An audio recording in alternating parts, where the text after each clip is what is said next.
Hey, everybody. Welcome to Tomorrow's Headlines. Today it's Rob on Fireside Grace Ministries. I am so glad to see y'all and happy to be here. I'm going to do a little Q&A today in honor of the whole UFO files and all the stuff that they've been putting out there recently. What do you call the hearings that they did recently? So I want to talk about some Mark of the Beast questions, who are the sons of God, and what I have noticed about where, I'm telling you this for a fact. This is where what I believe the mark of the beast is going to be, and I'm going to tell you and pinpoint that also, because a lot of people seem to think it's just going to be a chip or an implant in your hand or something like that. That's not entirely wrong, but that's not entirely the story, and I'm going to give you the scoop on what all of that is. So this is all something that you're going to want to pay attention to. So put your comments and questions in there, and I will start my dialogue while I'm waiting for y'all's comments and questions also.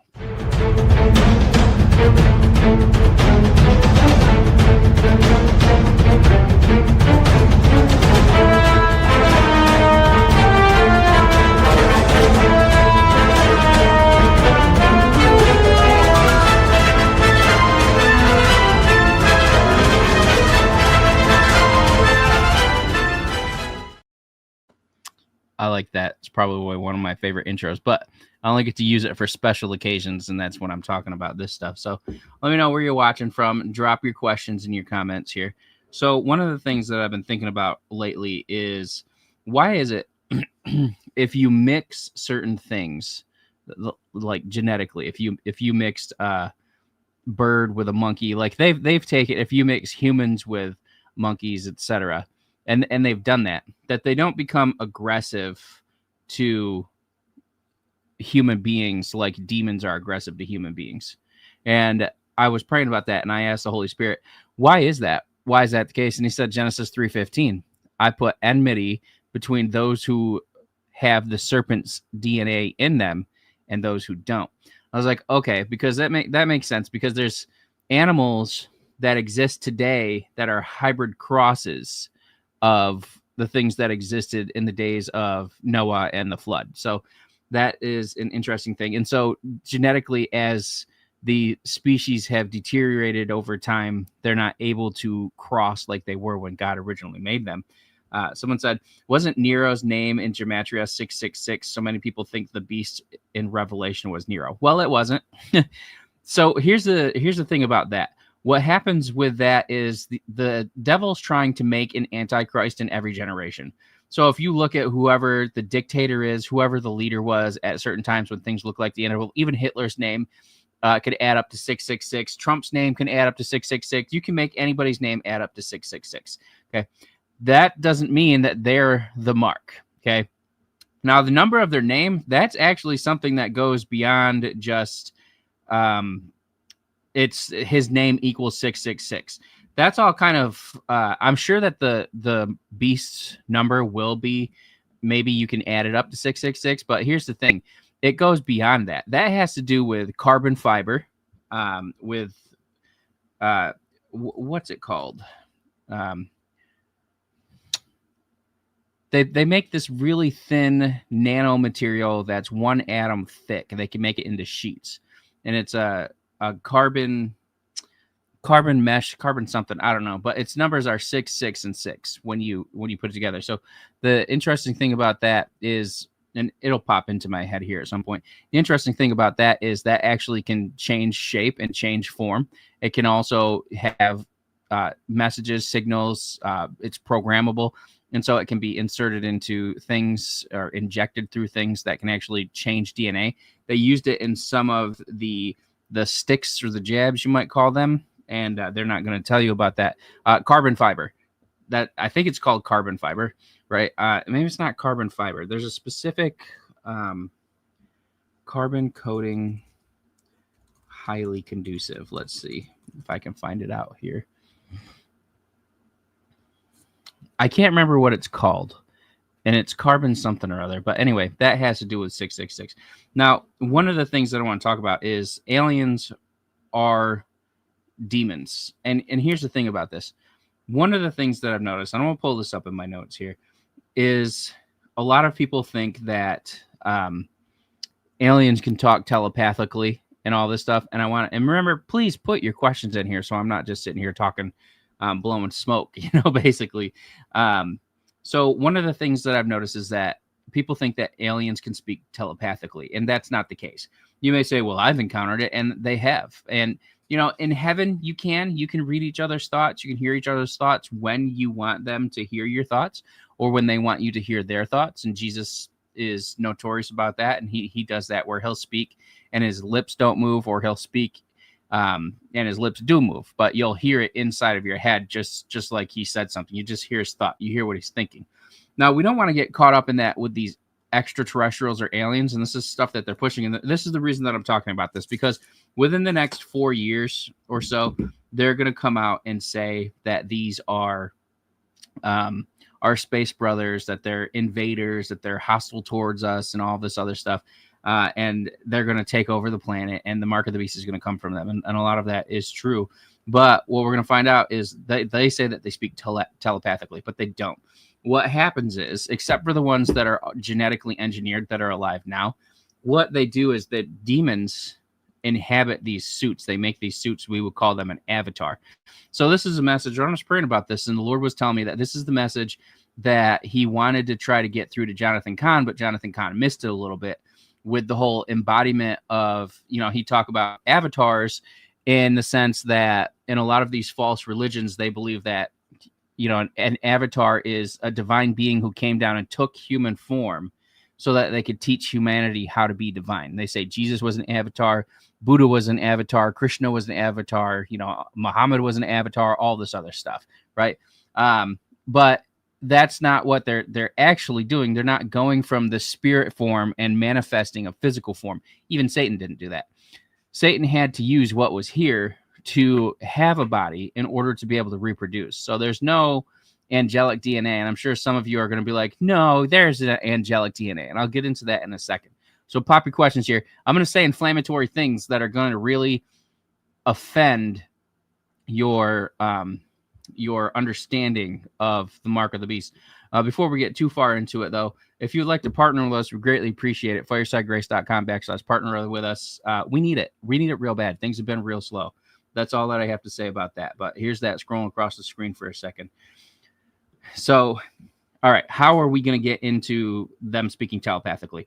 If you're speaking to an alien, you're actually speaking to a demon. They can speak to you without using their voice, and what happens is that demon is actually either speaking in the spirit realm and you're perceiving it into your ear, and that's what you're thinking is telepathic communication. Now, they do this all the time, and I actually have seen this in effect multiple times in the spirit realm. Number one, in February, when I was shown hell, I saw that demons do this, where they speak and they make you think that it's your own thought. They speak things that they want you to perceive, they want you to see, and they weave a web of lies around you, essentially. And when you're having dreams, that's how they give you dark dreams, nightmares, etc. They speak over you so that you'll engage in and participate in that dream. And what happens is you don't see it with your physical eyes. You hear it in your spirit man, and it translates into the flesh, manifests in the form of a dream. The dreams actually happen in the spirit realm. What you don't understand is when you're asleep, you're engaged in the spirit realm. The word for dream, there's two words for dream in Greek in the Bible. It's onar, which is a visitation dream, and then there's enupnion. Enupnion is a combination of two words, en, which means in the realm or sphere of something, and then hypno, or hypnon, which means dreams or visions. So when you have a dream, you're actually in the realm or sphere of dreams and visions. So when you think of a realm, you think of like first heaven, second heaven, third heaven. And then now with this ties into this whole extraterrestrial mumbo jumbo that they're trying to put out now. And literally it says in their plans, Alice Bailey wrote this in the 30s, and other people have written this in the past, but Alice Bailey specifically, I'm talking about the 1930s, specifically wrote that by 2030, the goal is to have extraterrestrials or the hierarchy externalized so that we'll see them once again. All right. And that's by 2030 for the externalization of the hierarchy. And that's a book that she wrote. Now, we have passed a bill that was actually passed, I believe, by Trump back in 2020 that stated that we needed full disclosure of UAP stuff by 2030. And so the closer we get to that, they're ramping up towards that. You're going to have to go and research that for yourself. And so we're getting to there. Now, this encounter that I had with Jesus, what I saw was that, there was this table of guys that were playing poker, and a demon would go and speak into one person's ear, and he would speak in their voice. And then while that person was still receiving what had been said, he heard it as his own voice and thought it was his own thought. That demon went through all of the guys at the table and watched to see how they were going to react and how they were going to respond to what the demon was saying, and created an argument before the person had even finished saying what he had received from the demon in the first place. And that demon stood there smiling with his nasty Joker grin and his yellow teeth. He kind of looked like he was a blackish, grayish, bluish color. And he looked a little bit like Jafar, but he had yellow teeth and yellow eyes, yellow lizard eyes, like reptilian eyes. And so he would go and start your argument through that.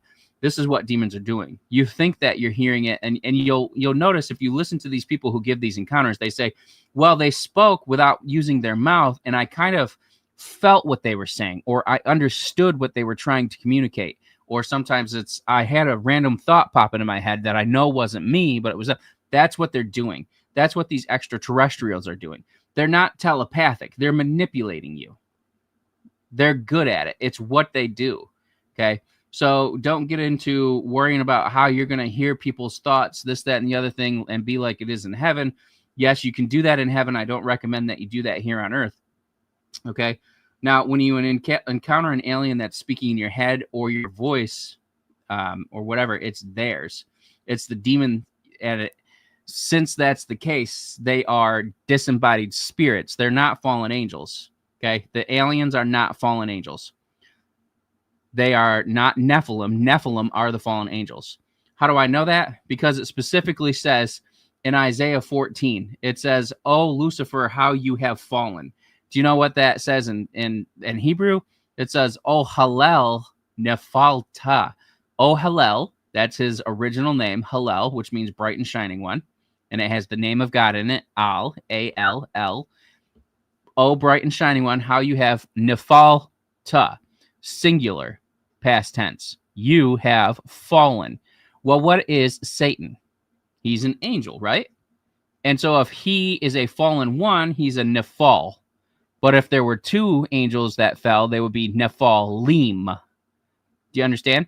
So in Genesis 6:4, when it says, "And the Nephilim were on the earth in those days," it's not saying that the fallen angels were having intercourse with the sons and daughters of man. What it's actually saying is that the fallen angels were on the earth in those days, and there came a point where they were not on the earth anymore. As far as we know, there's only one fallen angel that's still out and about. Demons aren't fallen angels. We'll get into that in a second here. I'll go look at your Q&A, but I wanted to go through this. So how are we seeing these creatures? All right, so some of these creatures are wearing what you might even call an avatar suit. It's just a suit that they have made. It's like a flesh suit. It's mixed with machines, etc. It has controls and limitations on it so that demons can't just do whatever they want to do, which be thankful for that. They're like avatar suits. Now, it's common in the church to know and understand that demons can enter into people, speak through people, and even enter into animals. And we see that exhibited when the demoniac in Gadarenes confronts Jesus. Jesus says, "What's your name?" And the demons say, "We are legion because we are many." And then they beg to be cast into the pigs, or to be allowed to enter into the pigs. Interesting, they want to go into an unclean pig, and they're unclean spirits, right? And then they get thrown over the edge. So we see that they can enter into bodies, they can enter into human beings, they can speak through human beings, and they can also enter into animals. They can enter into anything and use that thing to torment you and do demonic things. That's what they do. Now, there's a book I read. It was actually recommended by Kevin Zadai to read it. I would say read it with if you're going to read it with your discerners up, and just be on high alert, because some of the stuff that's said in there is very new age. Okay. But you have to pick what's going to be what you're going to listen to and what you're not going to listen to. Okay. So some of it's new age, but his book is called Extra Dimensionals. And this points out that he believes that aliens use bodysuits like Greys or Nordics to be more appealing to us. And so We also see Boyd Bushman talk about this as well, and he doesn't directly say that they use body suits, but what he says is their bodies only last for a few years, and then they discard those bodies and go into a new one, and that their spirits hang out around here. And if you watch the Boyd Bushman, I did a whole video on it. It's called the Boyd Bushman Conspiracy Exposed or whatever it is. Go watch that. And he actually holds up a picture where they took a photo of supposedly an alien that passed away who had become friends with one of his coworkers, and that you can see the demon spirit standing next to the person visibly for everybody to see, like they were just the best of buddies, the best of friends. Okay, those are demonic spirits. They enter into those creatures. And we see this in the Bible also in the book of Revelation. When you see, it says that the frog spirits come out of the beast's mouth and go out and speak to the kings. So he has demonic spirits in him. And I believe that that body of that beast is actually a avatar suit that's being used. So it's going to look like it was a resurrection, just like they're going to try and make it look like the real Jesus came back and Jesus was an avatar and he has his own bodysuit. It'll be very deceptive, but he will preach against the gospel. Now, in the book, John D'Souza supports the concept that these non-human intelligence have distinct physical manifestations, like they choose costumes. And guess what?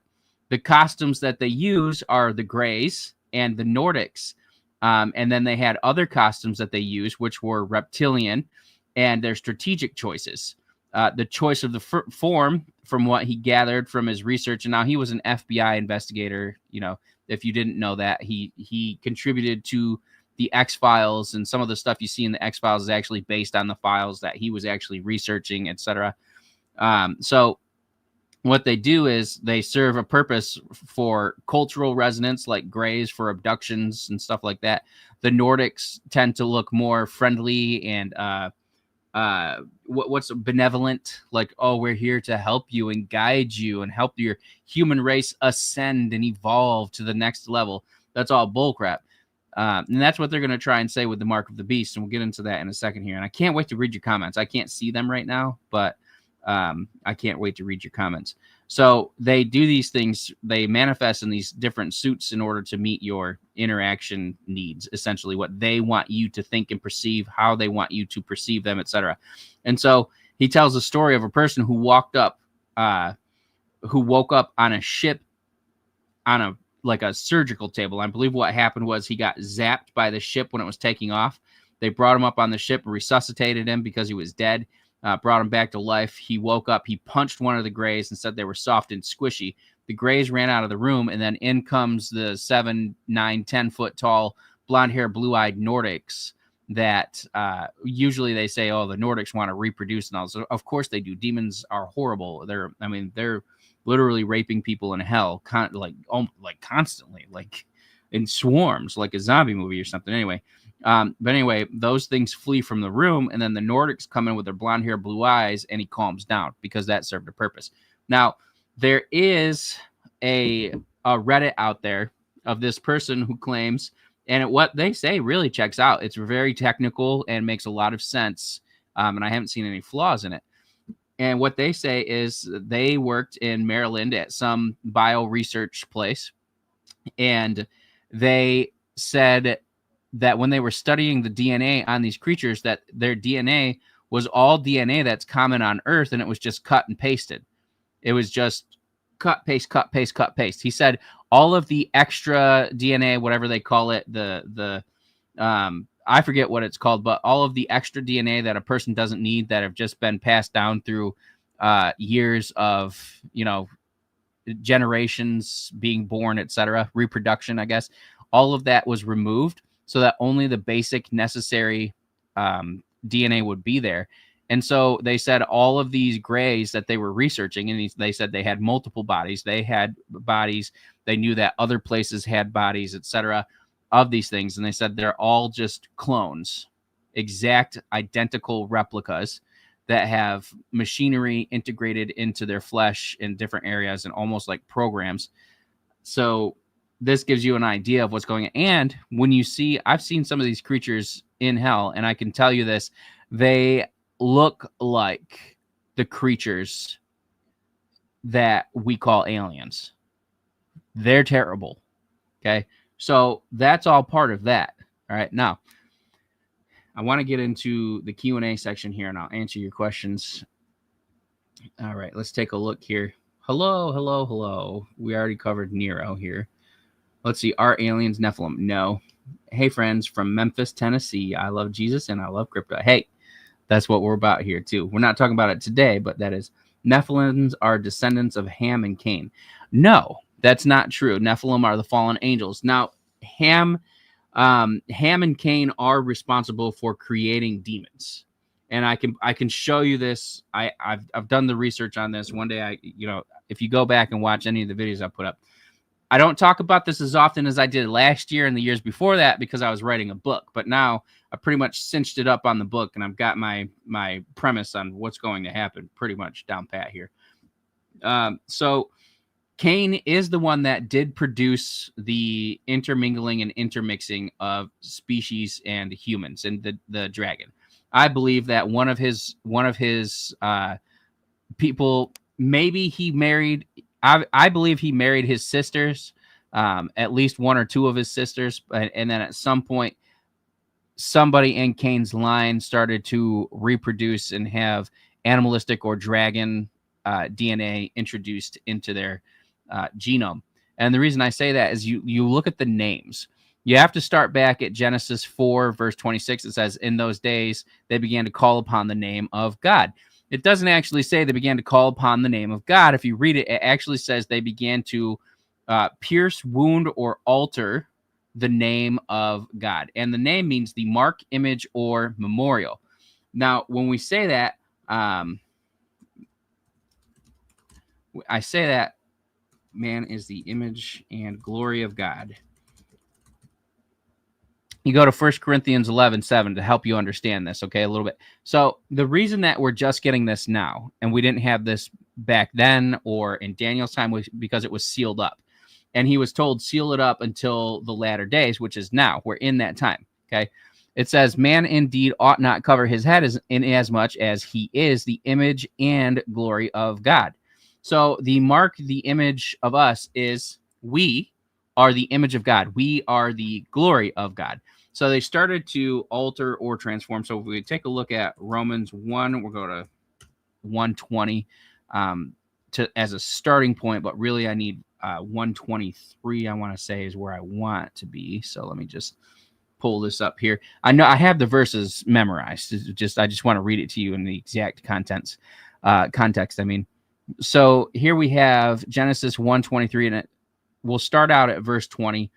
And it says, for since the creation of the world, his invisible attributes are clearly seen, being understood by the things that are made, even his eternal power and Godhead, so that they are without excuse. Now, that's talking about in the day of judgment. And it's also showing us that it gives us a time frame. In the beginning of creation, everybody saw and knew God, and his invisible attributes were on display for everybody to see. That gives us a time frame. So that goes into the next verse. And it says they're without excuse, meaning that they're without excuse for not believing in God.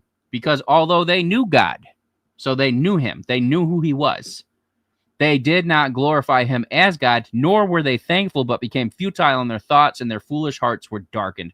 Professing to be wise, they became fools, and they changed the glory of the incorruptible God into an image made like corruptible man and birds and four-footed animals and creeping things. Now, we see this same thing. When it says God destroyed all of the flesh, it says the same thing. It says he destroyed the man and beast, the man and bird, the man and four-footed animals, the man and creeping things.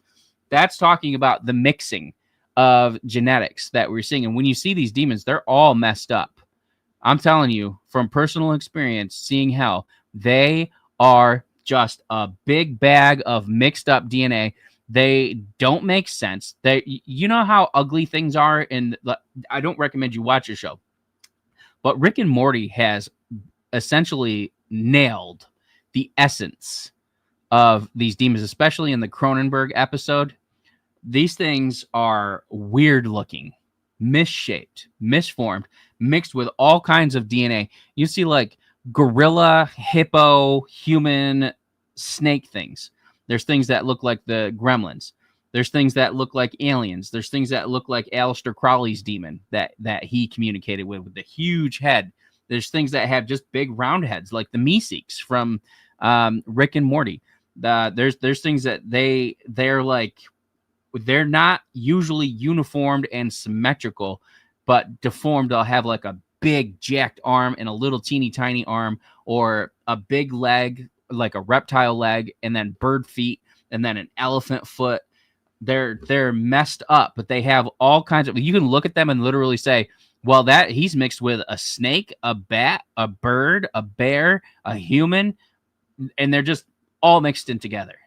Just all mixed in them. They're super weird and mixed up. Okay. And that's what was going on back then. And so what we see here is they changed the glory of the incorruptible God into the image made like corruptible man. Well, that word for to change the glory of the incorruptible God is alaxin, and it means to transform or alter. So they altered the glory of God into an image made like. So we are the image and glory of God. So if they were altering the glory of God, which they're not actually altering God's actual glory, but God says we're his glory. So what were they altering? Mankind's image, which is God's glory. Okay? And we see that again in Jude 1:7.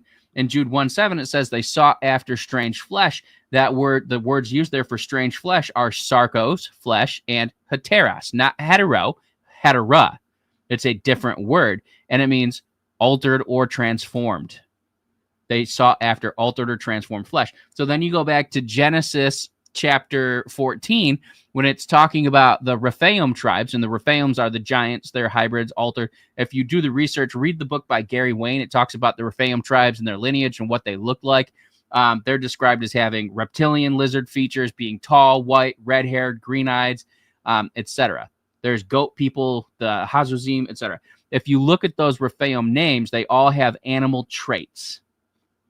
And then when you go back and look into the history of the descriptions of those people, they have animal traits mixed with human traits. Goliath was part serpent. He had the seed of the serpent in him. He had 6 fingers and 6 toes. He was marked by Satan. The mark of the beast is the incorporation of the beast DNA into the human genome. And part of that beast DNA is animal DNA and the serpent DNA, which creates a volatile, hostile creature that hates mankind. Okay. So we see this when it says in Genesis 6:1. Let me read it to you, because we're going to go through from 6:1 to 6:4. Okay. And I'm going to break it down for you. And then we'll get back into the Q&A, because I want you to understand.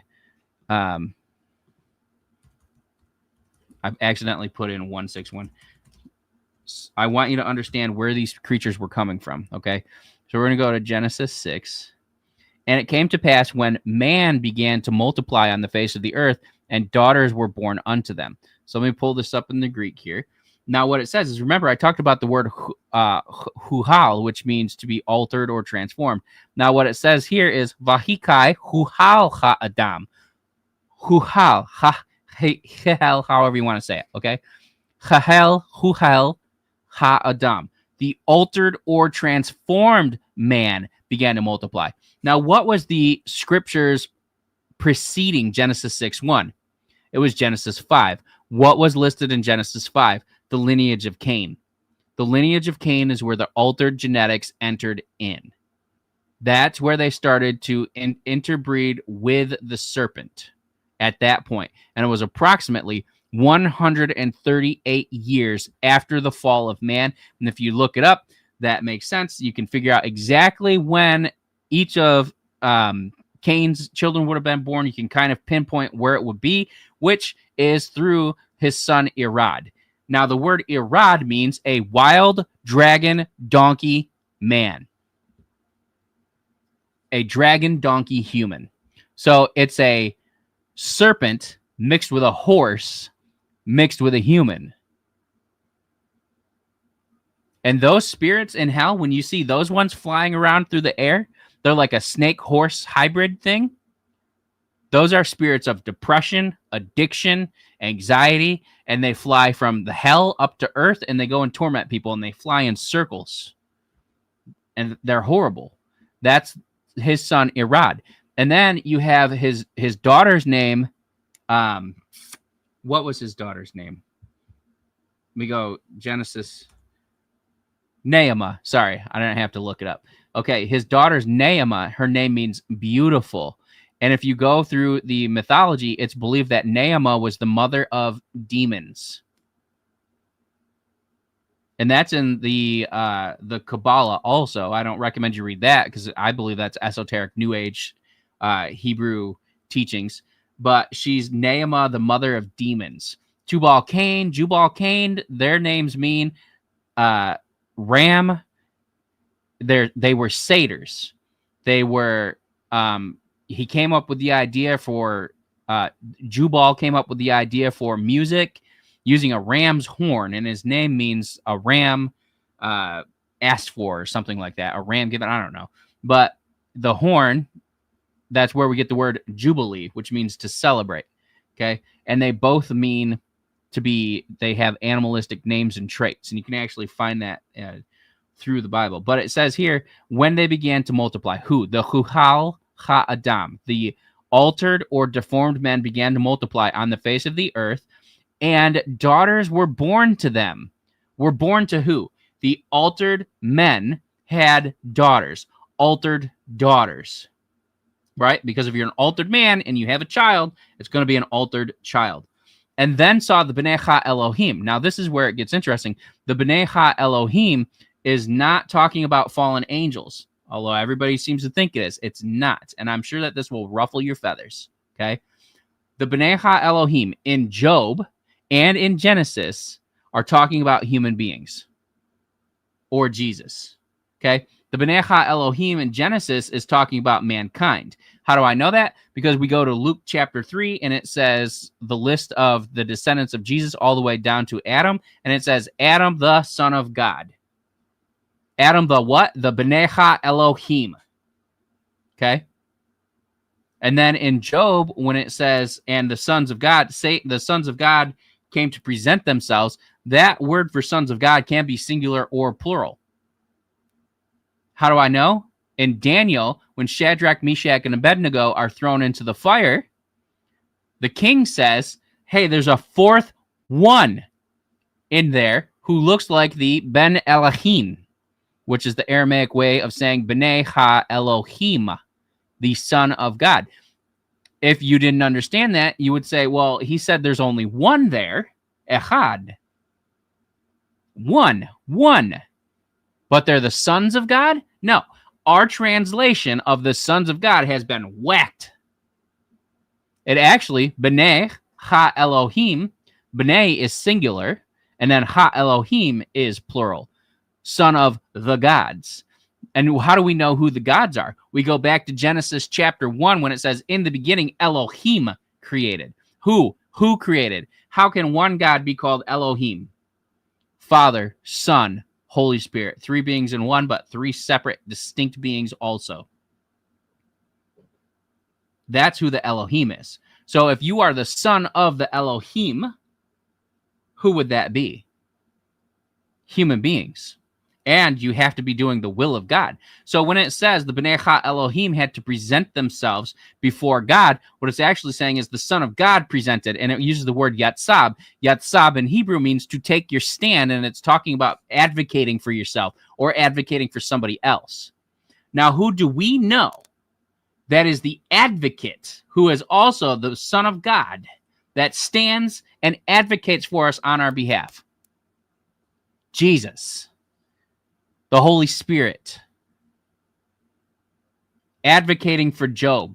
So that's how the sons of God could be there and be present, and Satan could be among them, because Satan is not an angel. Then you go into Job chapter, what is it?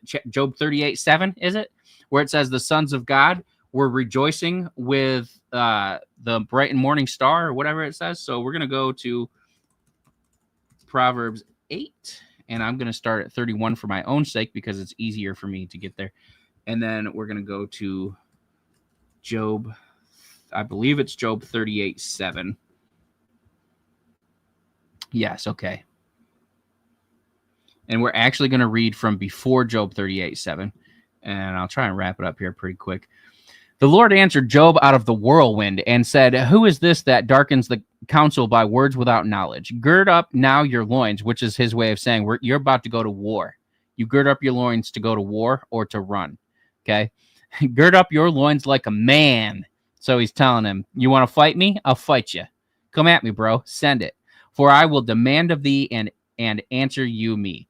Where were you when I laid the foundations of the earth? Let me put this in regular English. I don't like to read King James because it confuses people. Okay. Where were you when I laid the foundations of the earth? Tell me if you have understanding. Who determined its measurements? Surely you know. Or who stretched a line upon it? To what were its foundations fastened, or who laid its cornerstone? When the morning stars sang together and all the sons of God shouted for joy? Or who shut in the sea with doors when it burst forth and issued from the womb? And when I made the clouds its garment and thick darkness its swaddling band? When I fixed my limit for it and set bars and doors? When I said, thus far you may come, but no farther, and here your proud waves must stop. Okay? Then we're going to go to Proverbs chapter 8. Now, Proverbs chapter 8, 8:31, rejoicing in his whole world and delighting with mankind. Remember that. What we're going to go back up a little bit from there, and I want to say it's around verse 20 or so. Okay, 22. This is talking about Jesus, okay? The Lord possessed me at the beginning of his way before his works of old.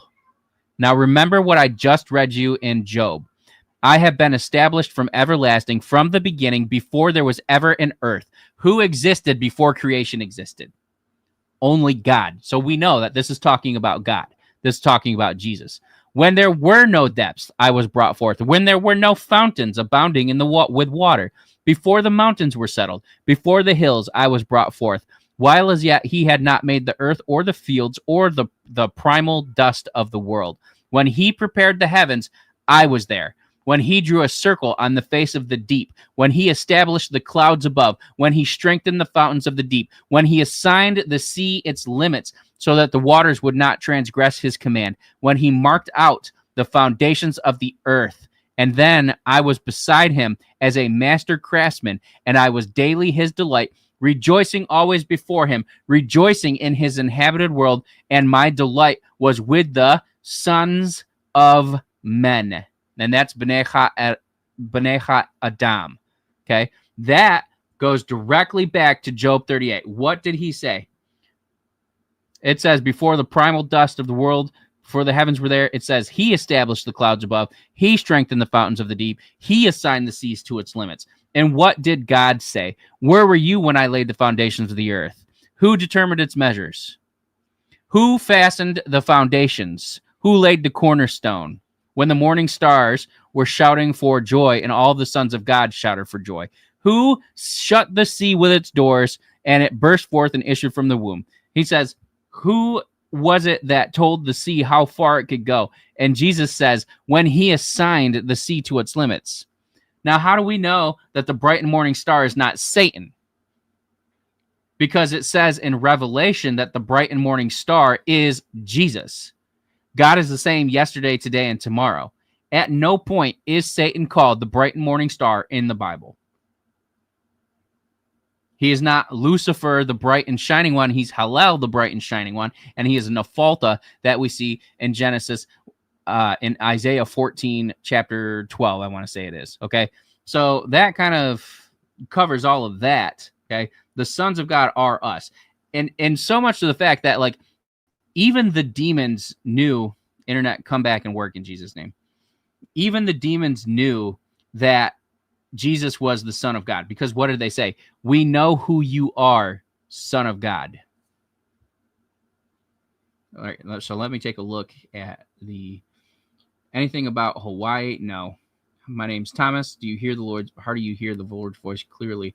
You'll just have to practice and pray in tongues and listen and read the Word of God. What role is Emmanuel Marcone playing in the end time agenda? Very little. Brandon said that they are fallen angels. He's also wrong. Okay. Agreed. Gray aliens can't be fallen angels. It's some sort of avatar, but the reptilians and Nordics, etc. Well, they're all avatars. They're all flesh suits that were created. Let's see. Pray for Charlie Kirk, shot in Utah on campus. Okay, Lord, I lift up Charlie before you right now, and I pray that he is whole and healed right now in Jesus' name, and that you reward him with great blessing and favor. Amen. Brandon was praying that Poland is not invaded by Russia. Yeah, we've been praying about that for a while. What's God told you about AI and jobs? Nothing. Thanks for your clarification on Ham and Cain. Yes, you're welcome. Praying for Charlie Kirk. Did you see a big takeoff for crypto? Yes, at the end of September, it's going to start. Okay. All right. So are there any questions about the mark of the beast and the Antichrist that I did not cover right now that you would like to hear? I'll give you a couple seconds. If you would like to partner with us, we greatly appreciate it. firesidegrace.com/partner with us. We need it. We need it a lot this month. This month and last month have been really, really slow. Really slow. So all the information is right there scrolling across the bottom. So greatly appreciate it. And then I'll give you about 30 seconds of me bantering before I hang up. This is my wife's Mama Claus cup. I have a Santa Claus cup that I wear. So let's take a look at the comment section here. Scroll back up. I could go into more depth. I have a book. It's called The Mark of the Beast from Creation to Revelation. You can go get that on Amazon, or you can get it from us. I believe we have a couple copies left. But you can get it from us on our website, firesidegrace.com also. Will we know the mark of the beast and not be lied to like yeah, I can't say that word because I'll get banned. Yes, we will know it. It will be clear and plain for everybody to see. And also choosing that mark will be you directly saying, I choose to be my own God. There will be no doubt. We're about to enter into a time as soon as the whole extraterrestrial there's going to be a mass casualty event, and there's going to be the extraterrestrial revelation event. As soon as that happens, you're going to start to see the heavens opened, the dimensions opened, where there's not much difference between the realms anymore. So for you to get the mark of the beast, you will absolutely be able to see in the spirit realm, because there will be angels visible, God's voice heard regularly, demons visible in body and out of body, etc. And it's just going to be so commonplace that you're not going to think twice about it, and you will know that there's a heaven and there's a hell. There will be no doubt about it. And listen to this. Every single religion has a heaven or a hell. Every single religion. So everybody tells you, yeah, there's punishment for your sin. And every single religion points to Jesus Christ as one of the ways. And Jesus says, since all fingers are pointing at me, I want to tell you, I am the way. But they don't all point at each other. They don't all say, oh, yeah, Buddha is one of the ways, or this is one of the ways. Even Islam, who says that you have to be believe in Muhammad and all of that stuff and worship Allah, points to Jesus and says Jesus is one of the ways. So, yes, to get the mark of the beast, I have seen that there will be implants that you can get. Carbon graphene. That's what the thing was called. Carbon graphene. Yes, I have seen that they will be able to give you implants and stuff for like phones and bank cards and stuff like that. And over the course of the next 50, 70 years, that's going to be a very common thing. People aren't really going to think twice about that. We will, as Christians, we will. They're also going to have things where you can just attach it as like a sticker to your head, and it'll do the same thing for those who don't want to receive an implant. But it's going to get to the point where getting an implant like that is just commonplace. And so that's going to come. It is actually, we saw an indication of what's, I'm telling you, this is prophetically. This is what the Lord has shown me. I'm not making this up. I'm telling you, this is a prophecy. You probably haven't heard this before. Maybe you have. Okay. But what the Lord has shown me is that the mark of the beast will come through pharmakia. Okay. It's not just witchcraft. There's a reason it says that their pharmakia is associated with the mark. Okay. That's all that I can say about that. But that lets you know that the sickness and disease and stuff, that is all going to play into the end of days stuff. Now, how do I know that? We saw an indicator of this also, besides Jesus telling me, by the way. We saw an indicator of this in 2020. They were trying to push for you to get stuck and get this thing, and you wouldn't be able to work or do anything without it. That was a prophetic indicator of things to come. That's the Lord warning us and showing us. He's saying, the church is wrong. That's not me, but I will use it to give you a warning. And 2020 taught us the church is weak and not prepared. And you think that that was a great falling away? Think of all of the Christians who just willy-nilly went and got stuck so that they could continue to work rather than holding it out and believing God. There was a lot. There were people who stuck it out and they didn't lose their job. Praise God. But there were other people who lost their job and said no. And what happened? God provided for them. It just took a little bit longer, but he did it. Okay. Now think about this. In the time when the mark is actually here, that number of Christians where the churches were shut down, where you weren't allowed to have mass, where you weren't allowed to lay hands on people, where you weren't allowed to talk to people. That's what it's going to be like for Christians, real Christians. That great falling away, because they're going to come and it's going to be so deceptive that if a person is not fully convinced of God, not fully convinced that evolution is a farce, that they're going to fall away for that, because they're going to believe, well, here's what I have in front of me. This makes sense. I can see this, but it's a lie. And that's why we're getting this revelation now. This probably is going to sound arrogant or whatever, but I am one of the ones that has been sat here for such a time as this to share this information with you, to reveal the stuff that was hidden that Daniel was not allowed to share. And the reason is because it's coming now. And we have to teach our kids this, because our kids are going to be part of the generation that ushers in Jesus in his second coming. I don't believe it'll be in our lifetime. I don't. I think it'll be in theirs within the next 100 or so years.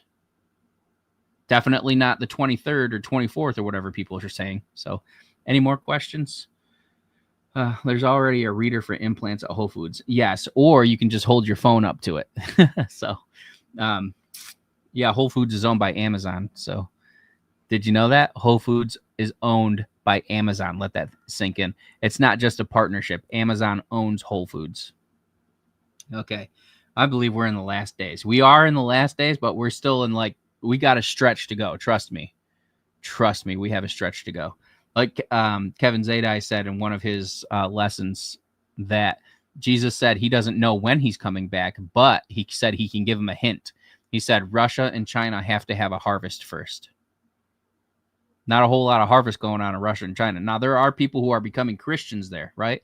And there's movement happening there, but it's going to be bigger than that. The doors are going to open where the gospel is allowed to be preached everywhere very soon. Do you get discernment when other so-called prophets or prophets prophesy and you know it's from the Lord? Yeah. I mean, I don't listen to what other prophets have to say, but if somebody sends something to me and says, what do you think about this? I'll pray and the Holy Spirit will confirm it to me if it is or is not true. And if he doesn't, and he doesn't say anything, I won't say anything. Can you please confirm the abomination of desolation happens after the third temple is built? The Antichrist will be named after it's built.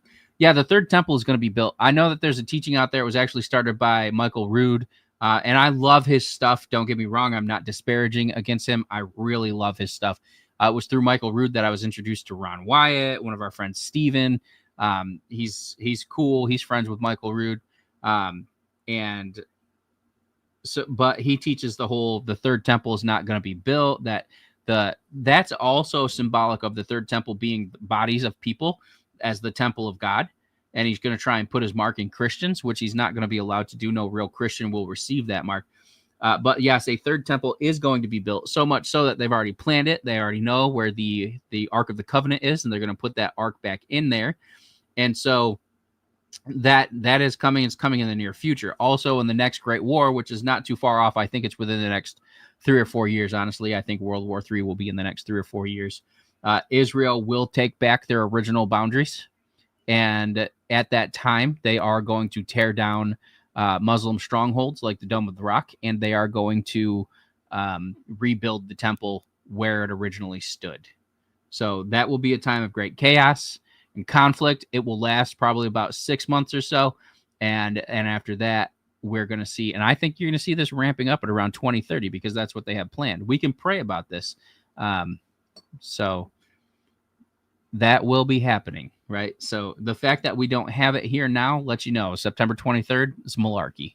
And the Antichrist is not here because the Antichrist isn't a human being.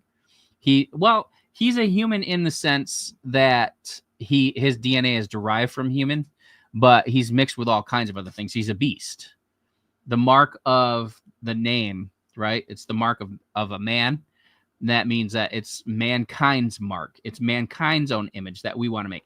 So if you go back and you look at Genesis and chapter 11, it says, let's make a Shem for ourselves. If you look, that is referencing Genesis 6, chapter 4, the men of renown. That word for renown is the Shem, the men of the Shem, which is mark, image, name, or renown. So they were men of the mark. And what were they doing? What were they marking themselves with? We see it in Genesis when it says God created the man and bird. And you see in hell, you see that there's demons that are birds mixed with man, mixed with they have these patches of feathers. Like they say, oh, dinosaurs had feathers and stuff. They're starting to get a lot closer to what demons look like when they put feathers on those freaking dinosaurs. Not all of the dinosaurs look like demons. There's all kinds of different races and species. Like I don't even want to get into that right now. But nevertheless, you see that it says man mixed with bird and beast, quadruped, reptile. What's a reptile? Serpent. Okay. They mixed with everything. So we see that. And so in Genesis chapter 11, it says, let's make a what for ourselves? Let's make a name for ourselves, a mark, image, memorial, renowned. So the mark of the beast is the mark of the onoma, or name, which in Hebrew would be the mark of the Shem. So they're making their own Shem line, their own Semite line. They're the men of renown, the Shem. Let's make our own name for ourselves, our own Shem, our own image. So when the mark of the beast comes, it's man recreating the glory of God in exchange for the image of beasts and quadrupeds and reptiles, just like we did in Genesis chapter 11 with Nimrod and their advances in technology, as we did in Genesis chapter 4, 5, and 6, we see that. And as we see with the mark of the beast, as we see in Job chapter 1, verse 7, etc. So that's all tying into the mark as well. All right, I'm going to go ahead and wrap it up here. Love you guys. Be blessed. If you want to donate, get our book, any of that, firesidegrace.com. You can partner with us. Brandy sells soaps and all kinds of teas and all kinds of things. These are some of her soaps at Fireside Grace, at Etsy's Peace-Filled Designs. She has this nice professional-looking website.